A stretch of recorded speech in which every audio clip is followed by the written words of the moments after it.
అటువంటి సమయంలోనే కొంతమంది మహర్షులు రామచంద్రమూర్తి వారి దగ్గరికి వచ్చారు.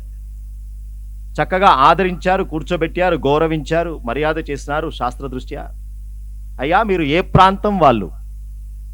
అయ్యా మేము యమునా నదీ తీరవాసులం, అక్కడ ఆశ్రమాలు ఏర్పాటు చేసుకొని చక్కగా తపోమయమైనటువంటి జీవనాన్ని గడుపుతూ ఉన్నాం మేమంతా. కానీ మా తపస్సులను విఘ్నం చేయడానికి ఒక రాక్షసుడు దాపురించాడు. ఎవరయ్యా? లవణాసురుడని ఒక రాక్షసుడు. వాడి బాధ తట్టుకోలేకపోతూ ఉన్నాం. వాడు చాలా ప్రమాదకారిగా నిలబడ్డాడు. మధు అనేటువంటి రాక్షసుని యొక్క పుత్రుడు ఈ లవణాసురుడు. ఏమిటయ్యా అతని గొప్పతనం అన్నారు. శంకరుని గురించి తపస్సు చేసినారట ఆ మధు అనేటువంటి రాక్షసుడు. శంకరుడు ప్రత్యక్షమైనాడు. ఏం కావాలయ్యా అన్నాడు. ఎంతటి శత్రువులనైనా నాశనం చేసేటువంటి ఒక గొప్పనైనటువంటి ఆయుధం శక్తి కావాలన్నాడు. నీ చేతిలో ఉన్నటువంటి త్రిశూలానికి ఎంత గొప్ప శక్తి ఉన్నదో నువ్వు ఇచ్చేటువంటి ఆయుధానికి కూడా అంత గొప్ప శక్తి ఉండాలి అన్నాడు. నా త్రిశూలంలో ఉండే శక్తి రావాలంటే త్రిశూలమే ఇవ్వాలిగా. కాబట్టి త్రిశూలంలో ఉండేటువంటి ఆ శక్తి ఎంత ఉన్నదో దాంట్లోంచి ఒక శక్తితో ఇంకో శూలం తీసి అంశతోటి ఆ శూలం ఇచ్చారట మధు అనే రాక్షసుడికి. ఈ శూలం పట్టుకొని నీవు చేతిలో నిలబడి ఉన్నట్టయితే నిన్ను ఎదిరించడం ఎవరి సామర్థ్యం కాదు. శూలం లేకుంటే మాత్రం కష్టం. వాడికి స్వామి నాకు ఇంకో వరం కావాలన్నాడు. ఏం కావాలన్నాడు. ఇది నాతోటే పోకుండా మా వంశం మొత్తానికి ఇదే వరం ఇవ్వు నువ్వు. ఉంటుందిగా కొంచెం పెద్ద మనుషుల కోరిక, మునిమనవాడి దాకా కొంచెం బిజినెస్ డెవలప్ కావాలి. మొత్తం వంశం మొత్తం ఈ శూలం మాకు రక్షణగా ఉండాలి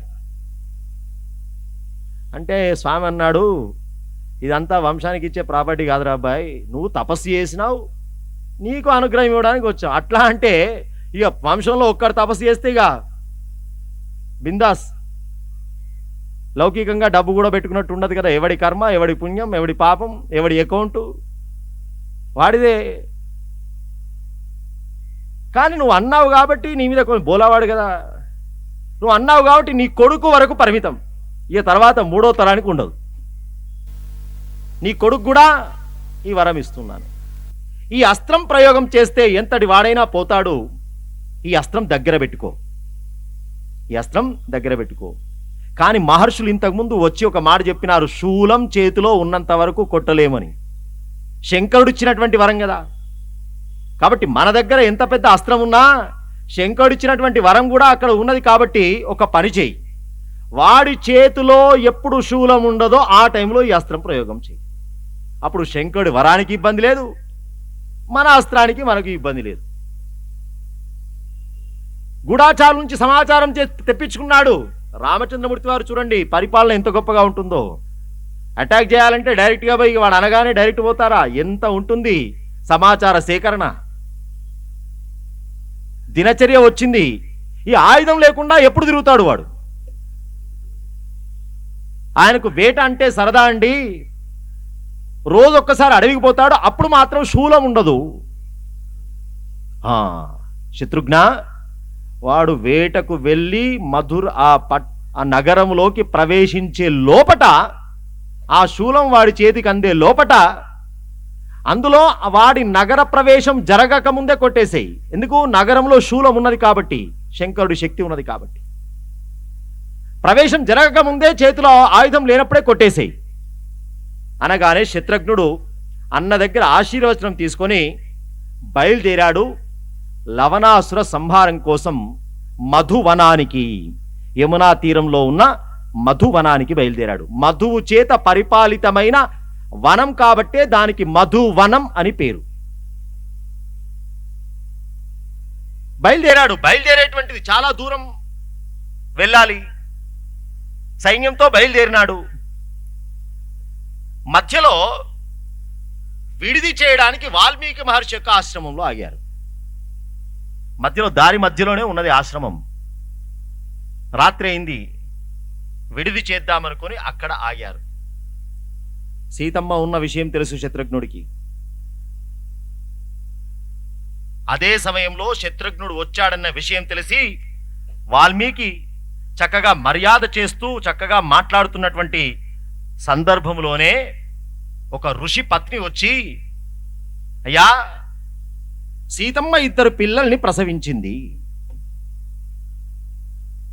సీతమ్మ 2 పిల్లల్ని ప్రసవించింది. వెంటనే తన దగ్గర ఉండేటువంటి దర్భలను యథా ఇంద్ర కరే వజ్రం తథా విప్రకరే కుశ అంటుంది శాస్త్రం. ఇంద్రుడి చేతిలో వజ్రాయుధం ఎంత గొప్పదో బ్రాహ్మణుడి చేతిలో దర్భలు అంత గొప్పవి. దర్భకు చాలా పవిత్రత ఉన్నది. ఎంత పవిత్రత ఉన్నది అంటే మనం కొన్ని వస్తువులను శుభమైన కార్యక్రమాల్లో మాత్రమే ఉపయోగిస్తాం, కొన్ని వస్తువులను పితృకార్యాల్లో మాత్రమే ఉపయోగిస్తాం. అందులో ఇంకా జాగ్రత్తగా దాంట్లో వస్తువు ఏం మిగలకుండా కూడా పూర్తి చేసేస్తారు. కానీ దర్భ 2 కార్యక్రమాలకి పవిత్రంగా నిలబడ్డది. దానికో ప్రాధాన్యత ఉన్నది. కారణం ఏమిటంటే మొట్టమొదలు అమృతం, దేవలోకంలో ఉండేటువంటి అమృతం భూమి మీదికి తెచ్చి గరుత్మంతుడు తెచ్చాడు. మొట్టమొదలు అమృతం భూమి మీదికి తన తల్లిని రుణ విముక్తి చేసుకోవడానికి. అది ఒక కథ, పెద్ద కథ. అది మొట్టమొదలు గరుత్మంతుడు తెచ్చి ఆ అమృత పాత్రను పెట్టింది ఎక్కడ అంటే దర్భల పైన. అందుకే మొట్టమొదలు అమృత స్పర్శ దొరికింది దర్భకు. కాబట్టే దానికి అంత పవిత్రత అన్నారు. ఇంకా ఉంది, వరాహ అవతారం దాల్చాడు నారాయణుడు. ఆ వరాహస్వామిగా హిరణ్య అక్షుణ్ణి సంహరించడానికి వెళ్ళినప్పుడు భయంకరమైనటువంటి గర్జన చేస్తూ జూలు విదిరిస్తూ ఉంటే తన శరీరంలో ఉండేటువంటి రోమాలన్నీ కింద పడ్డాయట. ఆ కింద పడ్డదే దర్భజాతిగా మొలిచింది. నారాయణుడి యొక్క శరీరం యొక్క అంశ అది. సరే, అది పక్కన పెట్టేద్దాం. ఇక్కడ వాల్మీకి మహర్షి దర్భను తీసుకొని, ఎప్పుడైతే సీతమ్మకు 2 పుత్రులు కలిగారని తెలిసిందో ఆ దర్భలు తీసుకొని మంత్ర అనుష్ఠానం చేశారు. చేసి ఆ సూతికా గృహానికి, ప్రసూతి గృహానికి వెళ్ళి దూరం నుంచి ఆ ఋషిపత్నులకు ఇచ్చి, ఈ భాగం ఒక పిల్లవాడి దగ్గర పెట్టండి, ఈ భాగం ఒక పిల్లవాడి దగ్గర పెట్టండి అని చెప్పి పై భాగం ఒక పిల్లవాడి దగ్గర, కింది భాగం ఒక పిల్లవాడి దగ్గర పెట్టించారు. ఆ పై భాగం పెట్టినటువంటి పిల్లవాడినే కుషుడు అన్నారు. కింది భాగం లవము అంటాం కాబట్టి లవ భాగం పెట్టినటువంటి పిల్లవాడు లవుడు. ఇద్దరు కవల పిల్లలే, ఇద్దరు కవల పిల్లలే, తేడా ఏమీ లేదు. కానీ చెప్పుకోవడానికి కథలో కానీ పిలవడంలో కానీ ఒక వ్యవహారంలో ఉండాలి కాబట్టి దాంట్లో పెద్ద చిన్న అన్నట్టుగా కుషుడు పెద్దవాడు, లవుడు చిన్నవాడు. కుష లవ, మన వాళ్ళు సింపుల్గా మాట్లాడుకోవడానికి లవకుశ అన్నారు. కానీ ఆర్డర్ ప్రకారం అయితే, అసలు ప్రకారం మన ఆర్డర్లన్నీ ఎప్పుడు తప్పేనండి. ఆర్డర్ కరెక్ట్గా ఉంటే ఇక్కడ దాకా ఎందుకు వస్తాం సార్, మానవ జన్మ దాకా. రాముడి తర్వాత పుట్టింది కథలో వస్తుంది. ఇప్పుడు రాముడి తర్వాత పుట్టింది భరతుడు, భరతుని తర్వాత పుట్టింది లక్ష్మణ శత్రుఘ్నుడు. ఆర్డర్ ఎట్లా చెప్పాలా? రామ భరత లక్ష్మణ శత్రుఘ్నుడు చెప్పాలా? లోకంలో అడగండి, ఎవరిని అడిగినా ఏం చెప్తాము? రామ లక్ష్మణ భరత శత్రుఘ్నుడే చెప్తాం. అంటే అందరూ అన్నదమ్ములే దాంట్లో. కానీ చెప్పే క్రమంలో ఎందుకు వచ్చింది అంటే దానికి ఒక కారణం ఉన్నది. ఇక్కడ మాత్రం ఆ దర్భలకి పైభాగం ఒక పిల్లవాడి దగ్గర పెట్టినారు, అతన్ని కుషుడు అన్నారు. కుష అంటేనే దర్భ, పేర్లు చూడండి. కింది భాగం పెట్టింది, కింది భాగం లవము, తెలుగు మీడియంలో లవము హారము.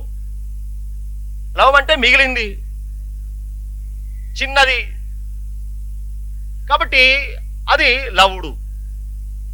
ఏం పేరండి అంటే ఇక్కడ ఏమైనా సెలెక్ట్ చేసుకొని పెట్టినారా పేరు? ఎంత బ్యూటిఫుల్గా ఉండాలి, ఎంత హ్యాండ్సమ్గా ఉండాలి, పేర్లన్నీ అద్భుతంగా ఉండాలి. అసలు మన పేరు చరిత్రలో ఎవరికి ఉండదు ఆ పేరు. పెట్టేటప్పుడు ఆలోచన గొప్పదండి. చరిత్రలో ఎవరికి పేరు ఉండదు. Yes, exact. చరిత్రలో అట్లాంటి పేరు తెచ్చుకునేవాడు ఉండకుండా నీ చరిత్ర మలుచుకొని పో, అంతే కదా. చరిత్ర పురుషుడిగా మిగిలిపో. అది పేరుకు సార్థకత. లేకుంటే ఎంత బ్యూటిఫుల్, ఎంత హ్యాండ్సమ్ పేర్లు పెట్టినా మన ప్రవర్తన వల్లనే వస్తాయి పేర్లన్నీ. సంపాదించుకునేది గుణాన్ని బట్టే ఉంటుంది. అందుకే కుశలవ. ఎప్పుడు జరిగింది ఈ జననం? తదాతస్య ప్రహృష్టస్య శత్రుఘ్నస్య మహాత్మనః వ్యతీత వార్షికీ రాత్రి శ్రావణి లఘు విక్రమ. శత్రుఘ్నుడు ఉన్నటువంటి రాత్రి సమయంలోనే జరిగిందనేటువంటి మాట వినబడుతున్నది. ఆ వచ్చినటువంటి రాత్రి ఏ రాత్రి? శ్రావణ మాసం శుక్లపక్షం పౌర్ణమి తిథి రాత్రి. శ్రావణ శుద్ధ పౌర్ణమి, రక్షాబంధనం చెబుతూ ఉన్నాం కదా. అది కుశలవుల యొక్క జన్మ జరిగినట్టుగా కనబడుతున్నటువంటి ఒక అంశం. సరే, శత్రుఘ్నుడు తెల్లవారిన తర్వాత లవణాసుర సంహారం కోసం మహర్షి యొక్క ఆజ్ఞ తీసుకొని, మహర్షి యొక్క ఆశీస్సులు తీసుకొని బయలుదేరాడు. వెళ్తూ వెళ్తూ ఉంటే ఇంకా చాలా దూరం ఉన్నది మధువనం. మధ్యలో చ్యవన మహర్షి ఆశ్రమం కనబడ్డదట. చ్యవన మహర్షి ఆశ్రమంలో ఆగాడు.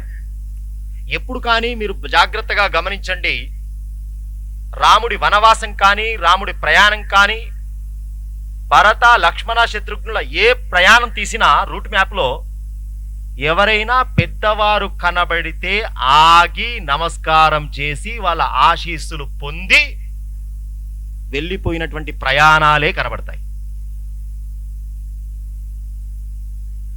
ఒక చిన్న పొరపాటు జరిగితే వంశం నిలబెట్టుకోలేకపోయినాడు దిలీపుడు. కనబడ్డటువంటి తోవలో కనబడ్డటువంటి ఆవుకు దండం పెట్టకుంటే కామధేనువుకి.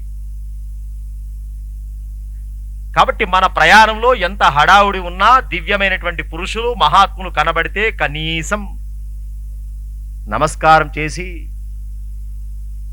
వెళ్ళాలి. అది మర్యాద.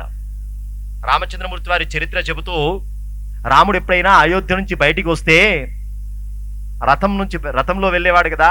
వెళ్ళేటప్పుడుట ఏదైనా దేవాలయం కానీ, ఏదైనా దైవ శక్తి సంబంధమైనటువంటి వృక్షాలు ఇట్లాంటివి ఉంటాయి కదా, వస్తే వాటికి రథము ప్రదక్షిణ మార్గంలో తిప్పేవాడట.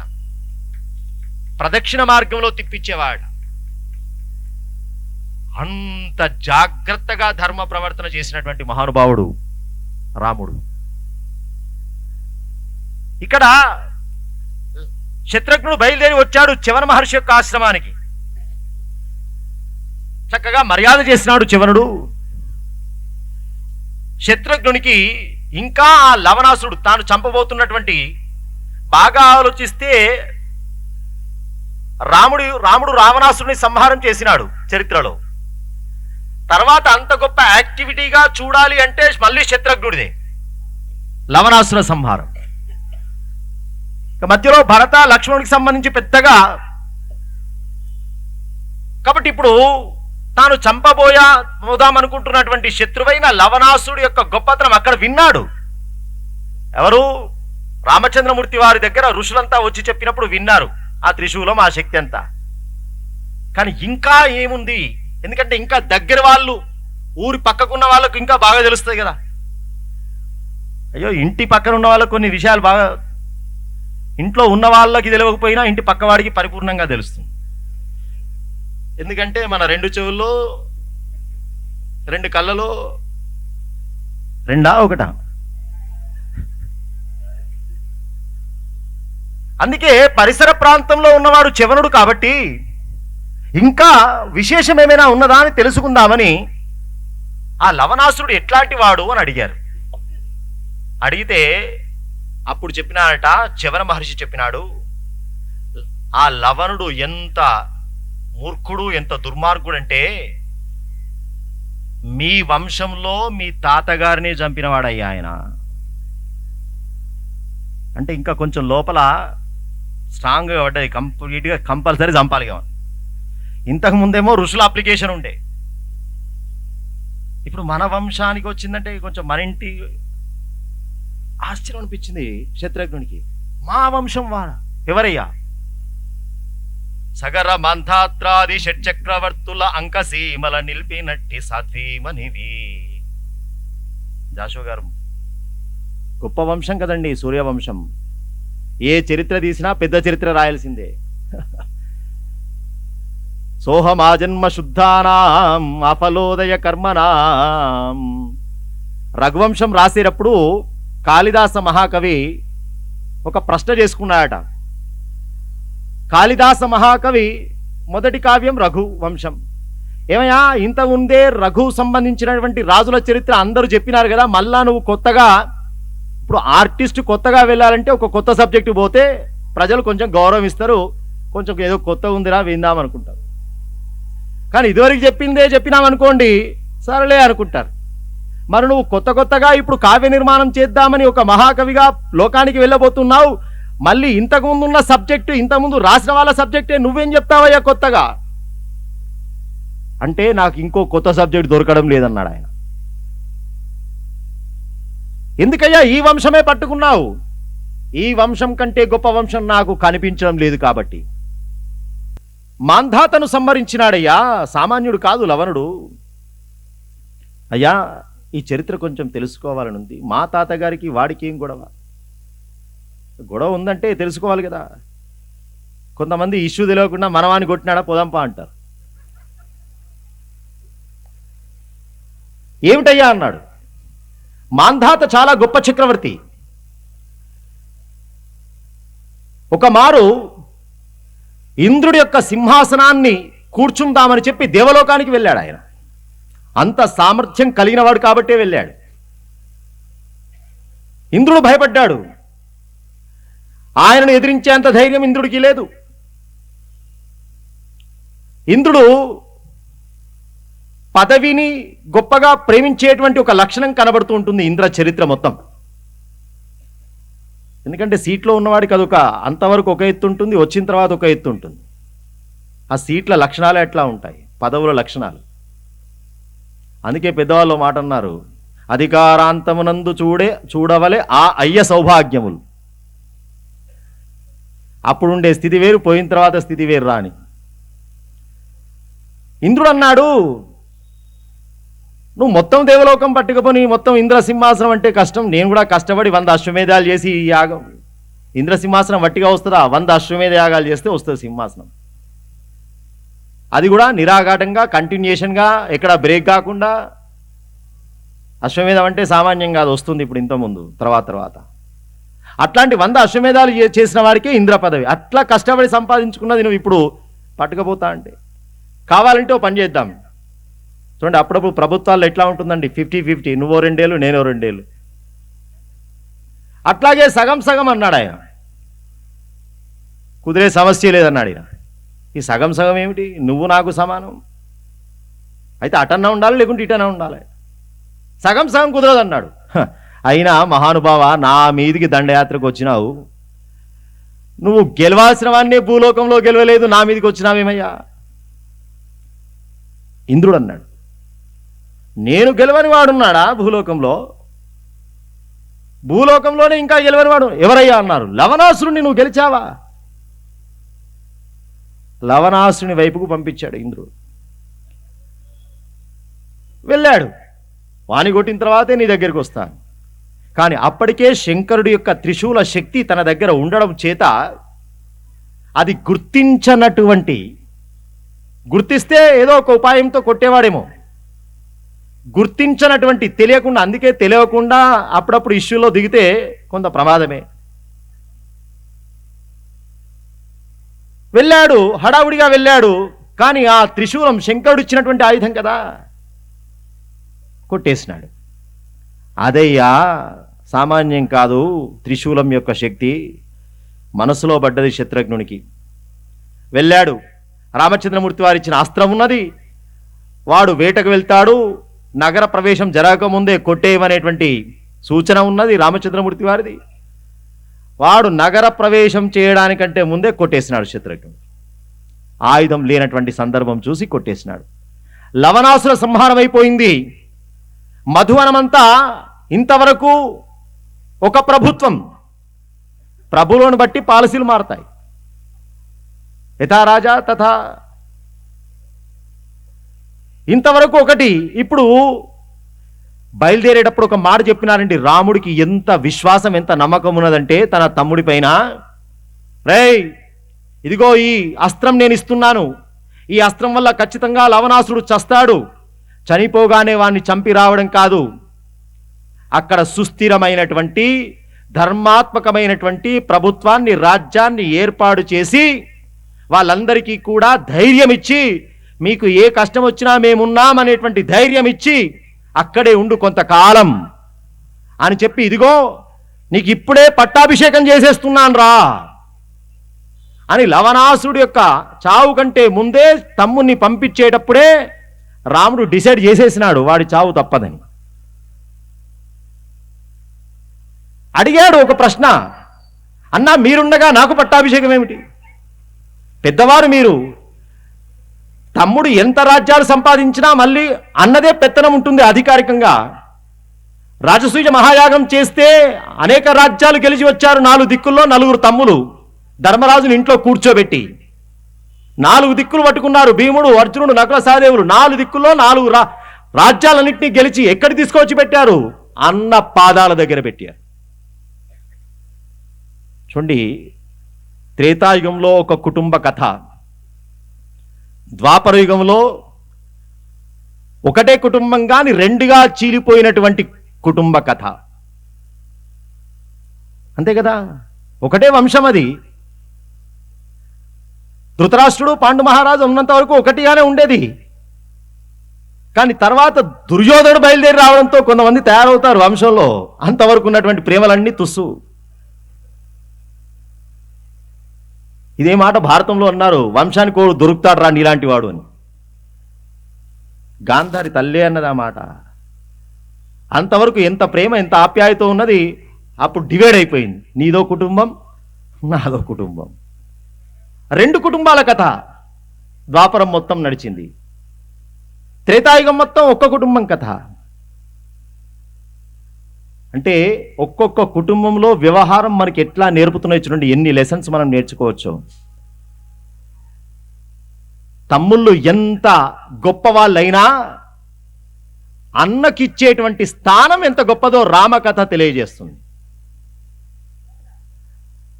కాలం మారినా, యుగం మారినా, తమ్ముళ్ళు ఎంత గొప్ప వాళ్ళైనా ధర్మరాజుకి ఇచ్చినటువంటి గౌరవం అంత గొప్పగా నిలబెట్టినారు. కాబట్టి కుటుంబం నడవాలి అంటే ఇది కలికాలం సార్, ఇది కలియుగం సార్ అని చెప్పి మన తప్పులు, మన దోషాలన్నీ కాలం మీద నెట్టివేయడం హ్యూమన్ సైకాలజీ. ఎందుకంటే మన తప్పును మనం యాక్సెప్ట్ చేయం. కాలం అట్లాగే ఉన్నది, చలికాలం అట్లాగే ఉన్నది, ఎండాకాలం, ఋతువులన్నీ మారినాయేమన్నా? వసంత ఋతువును వసంత ఋతువే అంటున్నావు కానీ ఇంకా వేరే ఏమైనా పేరు పెట్టినామా? కాబట్టి మార్చుకోవాల్సింది ఎక్కడా? ఇక్కడ. ఒక్కడు మారితే కుటుంబం మారుతుంది. ఇక్కడ అన్నా నువ్వుండగా నాకు పట్టాభిషేకం ఏమిటి అన్నారు. అంటే రామచంద్రమూర్తి వారు అన్నారు ఒక మాట, ఎందుకు ఈ మాట ఎత్తుకుంటున్నామంటే దీని మీద కూడా రేపు ఏమైనా సందేహం అడుగుతారేమో అని. రామచంద్రమూర్తి వారు అన్నారు, శత్రుఘ్న ఇది నా శాసనం, ఇది నా శాసనం, కాబట్టి నువ్వు ఖచ్చితంగా అమలు పరచాల్సిందే. వెళ్ళిపోయినాడు శత్రుఘ్నుడు. పట్టాభిషిక్తుడైపోయి అక్కడ రాజ్య పరిపాలన చేసి ఆ మధువనాన్ని కొంచెం సెటరైట్ చేసి, అప్పటి వరకు లవణాసుడి యొక్క చేతిలో ఉంది కదా. శత్రుఘ్నుడు వచ్చిన తర్వాత అద్భుతమైన నగర నిర్మాణం జరిగింది, అదే మథుర.